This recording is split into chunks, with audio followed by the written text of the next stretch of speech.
আসসালামু আলাইকুম রহমতুল্লাহি অবরকাতুহ। সম্মানিত দর্শক, বর্তমান সরকারের জমানাতে প্রায় সব ক্ষেত্রে, প্রায় বলতে কি ১০০% ক্ষেত্রে চাঁদাবাজি, দলবাজি, দুর্নীতি, অনিয়ম, বিশৃঙ্খলা, মবতন্ত্র, মববাজি, যা কিছু মন্দ এ সমাজে বহুকাল ধরে চলে আসছে। এটাই এখন সর্বোচ্চ পর্যায়ে আছে।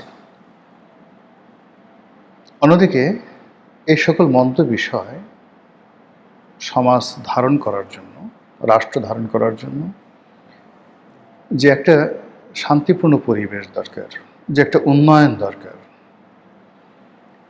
এটি নামতে নামতে এমন একটা পর্যায়ে চলে গেছে যে প্রত্যেকটি মানুষের দেয়ালে পিঠ থেকে গেছে। রাষ্ট্র পরিচালনায় সরকারেরও কিন্তু দেয়ালে পিঠ থেকে গেছে।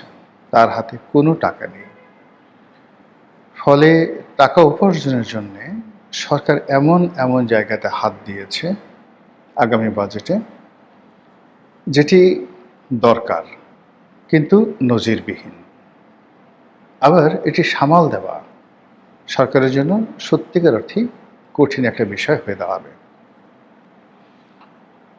এই বিষয়গুলো নিয়ে সংক্ষেপে আলোচনা করব, কিন্তু তার আগে যেটা বলে নেই সেটি হলো যে আমাদের এই সরকারি প্রশাসনে military, judiciary, civil service, police, সব ক্ষেত্রে আওয়ামী লীগ জমানাতে যে দলবাজি হয়েছিল তার চেয়ে আরও নির্মম এবং নিষ্ঠুর দলবাজি হয়েছিল ইউনূস জমানাতে। আওয়ামী লীগের লোকজন অনেকে দূরে সরে গেছে, অনেকে ঘোমটা পড়েছিল, অনেকে গুপ্ত হয়ে গিয়েছিল এবং অনেককে চাকরি থেকে বাদ দিয়ে দেওয়া হয়েছে। ফলে এই বিশাল যে শূন্যতা, সেই শূন্যতার জায়গাগুলো নিয়ে জামাত, এনসিপি টানাটানি করেছে। এরপর কিছু কিছু পদ পদবি রীতিমতো যাকে বলা হয় টেন্ডার হয়েছে। এই পদে যাওয়ার জন্য আসলে কে কত যোগ্য, কে কত টাকা দিতে পারে, আর কে কত লবি মেনটেন করতে পারে, এইভাবে অতি আশ্চর্যজনক কিছু নিয়োগ হয়েছে, যেখানে দেখা গেছে যে আওয়ামী লীগ করে, দুর্নীতিবাজ, কিন্তু ক্ষমতায় টিকে গেছে। আবার আওয়ামী লীগ করে না, ভালো কর্মকর্তা, কিন্তু এই যে একটা উত্থান পতন, সেই উত্থান পতনের মধ্যে অনেকে চাকরি থেকে বাদ পড়েছেন। এর ফলে কি হলো, পুরো প্রশাসন যন্ত্রে যে গতি থাকা দরকার, স্বচ্ছতা থাকা দরকার, ধারাবাহিকতা থাকা দরকার এবং জনগণকে সেবা দেওয়ার জন্য রাষ্ট্রযন্ত্র যেভাবে কাজ করবে সেটা একেবারে মুখ থুবড়ে পড়েছে। ফলে যে যত বড়ই গাল ভরা গল্প করুক না কেন, কোনো সরকারি অফিসে গিয়ে জনগণ সেবা পাচ্ছে না। আর জনগণ যখন সেবা পাচ্ছে না, সেখান থেকে সরকারের যে রেভিনিউ কালেকশন, সেটা মারাত্মকভাবে সেখানে অবদমিত হয়েছে। জনরোষ কোন পর্যায়ে পৌঁছে গেছে যে ভ্যাট আদায় করার জন্য কর্মকর্তারা মাঠে যাচ্ছেন। তো এমনি এক কর্মকর্তা গেছেন যিনি আসলে আসল কর্মকর্তা না, ভুয়া কর্মকর্তা, কিন্তু পাবলিক তাকে ধরে বেদম পিটিয়েছে। এরপরে যেভাবে পুলিশকে টানিয়ে রাখা হয়েছিল সেইভাবে তাকে টানিয়ে রাখা হয়েছে, মেরে তার গালের যে মানচিত্র, সেই মানচিত্র পাল্টে দেওয়া হয়েছে। সরকার সম্মান বাঁচানোর জন্য বলছে এটি ভুয়া, মানে ভ্যাট কর্মকর্তা, কিন্তু ভুয়া ভ্যাট কর্মকর্তা না হয়ে যদি ওই বাজারে অরিজিনাল ভ্যাট কর্মকর্তা হতো, তাহলে ভ্যাট কর্মকর্তাদের সম্পর্কে জনরোষ যে পর্যায়ে গেছে, পরিস্থিতি এর বাইরে যেত না। এভাবে আয়কর বিভাগ, এভাবে কাস্টমস, এভাবে পুলিশ, সব ক্ষেত্রে যখন মানুষের যে রাগ, ক্রোধ ওই পর্যায়ে চলে আসবে, তখন এই রাষ্ট্র চালানোর ক্ষমতা সরকারের থাকবে না। এই জিনিসগুলো তৈরি হয়েছে মূলত দলবাজির কারণে, শূন্যতার কারণে, এবং এটা ধারাবাহিকভাবে কাউকে দায়ী করা যাবে না। অর্থাৎ অতীতে যারা করেছে, পরবর্তীতে যারা এসেছে, তারা তাদের দলবাজি না কমিয়ে বরং বাড়িয়ে দিয়েছে। আপনাদের মনে আছে যে 2001 থেকে 2006 পর্যন্ত একটি সরকার চলেছিল, বিএনপির সরকার।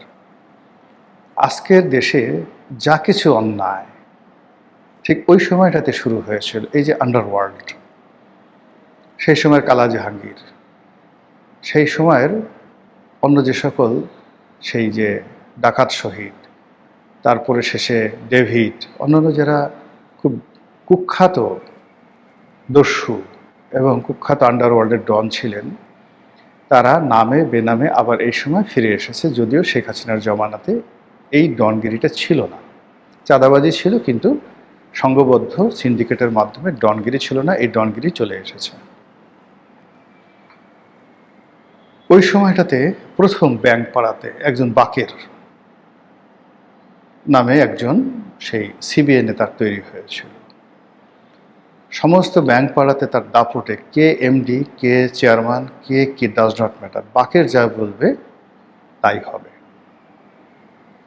সেই বাকের মরে গেছে, কিন্তু এখন হাজার বাকের পুরো আর্থিক খাতে দানব হয়ে দেখা দিয়েছে। কোনো একটা ব্যাংকের হয়তো সিবিআই কর্মকর্তা, সরকারি ব্যাংকের, বা ডিএমডি বা জিএম, যে কোনো একজন রাজনৈতিক পরিচয় নিয়ে ওই সেই এক একটা ব্যাংকের বাকের ভাই হয়ে পুরো আর্থিক খাতকে তছনছ করে দিচ্ছে। এবং সেখানে এই শেখ হাসিনার পতনের পর থেকে ইউনূস জামানাতে যে মব হয়েছে, সেই মব এখন আরও বেড়ে গেছে। নিয়োগ, বদলি, প্রমোশন, সব ক্ষেত্রে প্রথমত টাকা, দ্বিতীয়ত অযোগ্যতা, তৃতীয়ত আনুগত্য।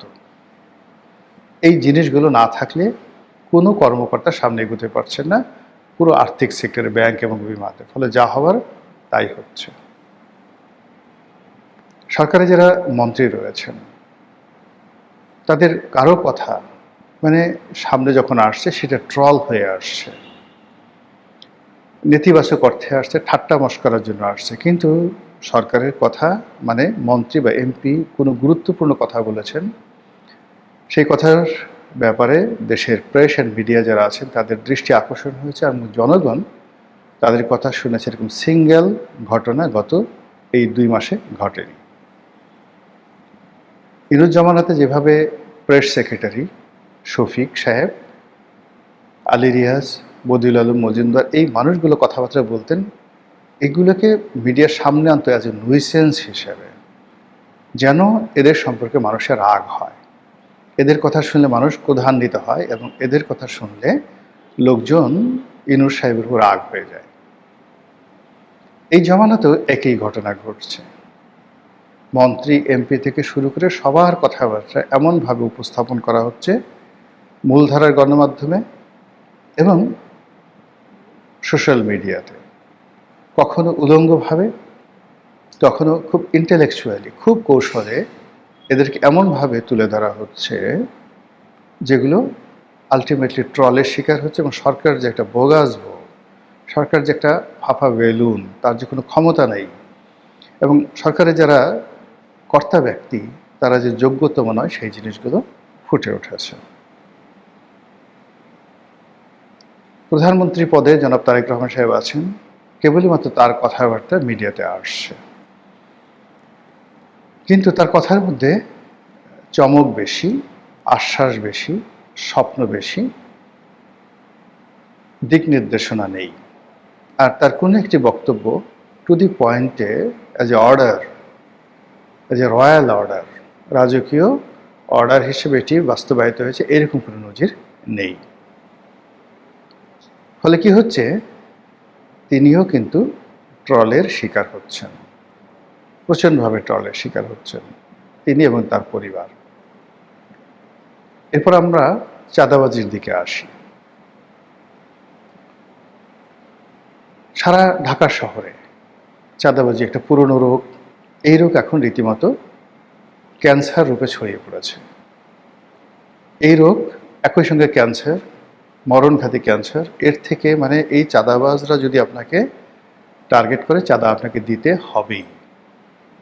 ক্যান্সার যেভাবে আপনার দেহকে আক্রমণ করে, রেডিয়েশন ছাড়া আপনি কখনো এদেরকে ছাড়াতে পারবেন না। এবং কখনো কখনো দেখা যাচ্ছে যে ক্যান্সার এমনভাবে আপনাকে আক্রমণ করে যে রেডিয়েশন দিলেও কাজ হবে না, আপনি মরে যাবেনই।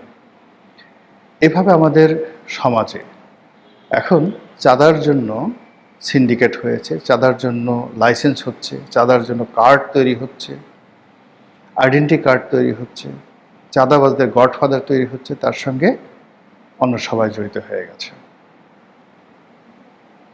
পুলিশ থেকে শুরু করে অন্য সরকারি অফিসে যে দলবাজি হচ্ছে, একজন পুলিশ কর্মকর্তা ডিআইজি র্যাঙ্কের, ঢাকার ডিআইজি, তার যে বক্তব্য, সেই বক্তব্য ইতিপূর্বে কখনো এরশাদের আমলে কিংবা আগের বিএনপি আমলে কিংবা শেখ হাসিনার জামানাতে এই ধরনের কথা একেবারে একটা ওসিও বলেনি, একটা কনস্টেবল, এমনকি একটা চৌকিদারও বলেনি।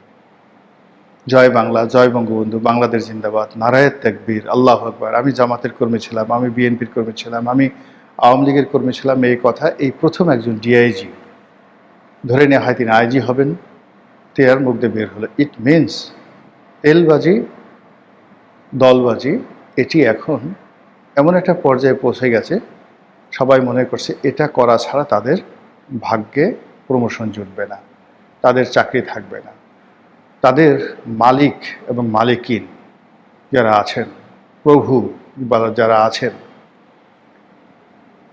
বা তাদের যাকে বলা হয় নিজেদেরকে মানে যারা কৃতদাস মনে করেন, সেই কৃতদাসে যারা মাস্টার, সেই মাস্টার যারা আছেন তারা মনে করছেন যে এখানে যোগ্যতা বিষয় না, যে যত পারো তেল মারো, নির্ভয়ে, নিশ্চিন্তে, নির্ভাবনায় যত তেল মারবে তত বেশি সফলতা পাবে। এই 2 মাসে তেলে তেলে সয়লাভ হয়ে গেছে সব কিছু।